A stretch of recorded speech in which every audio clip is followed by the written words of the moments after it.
Hi, ಹೇಗಿದ್ದೀರಾ ಎಲ್ಲರೂ? ನಾವೆಲ್ಲರೂ ಬ್ಯುಸಿ ಅಲ್ವಾ? ಬದುಕೆಂಬ ಜಂಜಾಟದಲ್ಲಿ ನಾವೆಲ್ಲರೂ ಬ್ಯುಸಿ.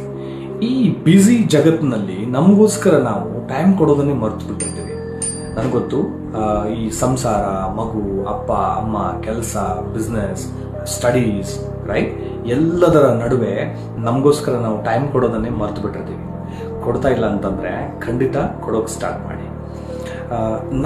ನನಗನ್ಸಿದ್ರೆ, ನಾನೇನಾದರೂ ನನಗೆ ಟೈಮ್ ಕೊಡ್ತಾ ಇಲ್ಲ ಅಂತ ಅನ್ಸಿದ್ರೆ ತಕ್ಷಣ ಒಂದು ಡ್ರೈವ್ ಹೋಗ್ತೀನಿ, ನನಗಿಷ್ಟದ ಹಾಡು ಕೇಳ್ತೀನಿ, ಟಿ ವಿ ಸೀರೀಸ್ನ ನೋಡ್ತೀನಿ, ಒಬ್ಬನೇ ಸಿನಿಮಾಗೆ ಹೋಗ್ತೀನಿ, ನನಗಿಷ್ಟದ ನಮ್ಮ ಮನೆಯವರಿಗೆ ಇಷ್ಟದ ಅಡುಗೆ ಮಾಡಿ ನನ್ನ ಹೆಂಡತಿ ಮಗುವಿಗೆ ಬಡಿಸ್ತೀನಿ, ನನ್ನ ಬಟ್ಟೆಗೆ ಇಸ್ತ್ರಿ ಮಾಡ್ತೀನಿ. ಇದೆಲ್ಲ ಕೆಲಸ ಮಾಡುವಾಗ ನನ್ನ ಜೊತೆ ನಾನು ಮಾತಾಡ್ಕೊಳ್ತೀನಿ. ಆತ್ಮಾವಲೋಕನ ಕೂಡ ಇಂಪಾರ್ಟೆಂಟ್ ಅಲ್ವೇ?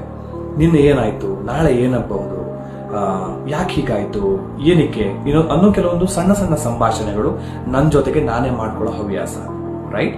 ಸೊ ನೀವು ಕೂಡ ನಿಮಗೋಸ್ಕರ ಸಮಯವನ್ನು ಮೀಸಲಿಡ್ತಾ ಇಲ್ಲ ಅನ್ನೋ ಪಕ್ಷದಲ್ಲಿ ಈ ದಿನದಿಂದಲೇ ಶುರು ಮಾಡಿ. ಜಾಗ್ ಮಾಡಿ, ವಾಕ್ ಹೋಗಿ, ಹಾಡು ಕೇಳಿ, ನಿಮ್ಗೇನಿಷ್ಟನೋ ಅದನ್ನು ಮಾಡಿ. ನಿಮಗೋಸ್ಕರ ಸ್ವಲ್ಪ ಸಮಯವನ್ನು ಮೀಸಲಿಡಿ. ಆತ್ಮಾವಲೋಕನ ತುಂಬ ಇಂಪಾರ್ಟೆಂಟ್, ರೈಟ್?